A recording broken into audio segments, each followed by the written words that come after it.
Hi everyone. In my preview for this week ahead in markets, I have a laser-like focus on the ECB meeting and what it could mean for the euro.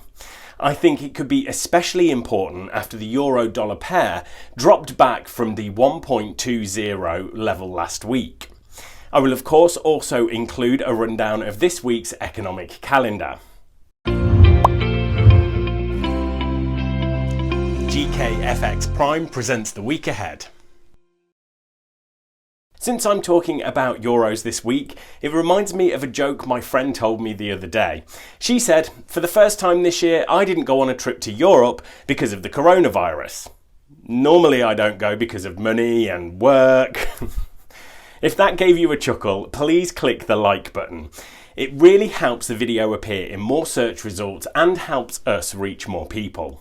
So remember, it's Labour Day in the United States on Monday, so it might be a slow start to the week. We have China trade data up front, where the country's trade surplus is expected to drop by over a third in August, with import and export set to decline. China also releases foreign reserves data and Japan updates on Q2 GDP. There is Eurozone GDP, then China CPI, before the two interest rate decisions, first from the Bank of Canada and then from the European Central Bank. The big one at the end of the week will be US inflation stats for August. So, as we know, the euro struck two-year highs at 1.20 last week.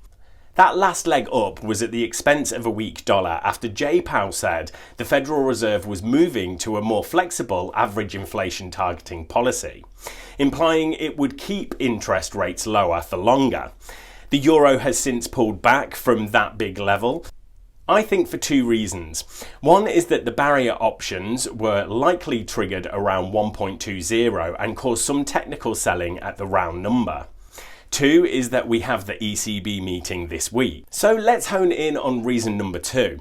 What made this meeting extra interesting is the comment made by ECB chief economist Phil Lane. It was a pretty clear-cut example of jawboning.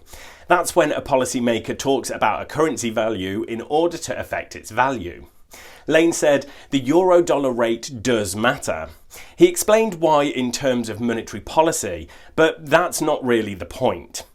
The ECB are clearly concerned that the strong euro will harm the economic recovery of the eurozone.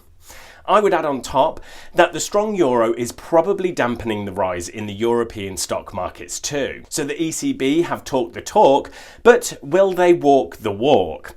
Well, yes and no. I think more talking might be enough.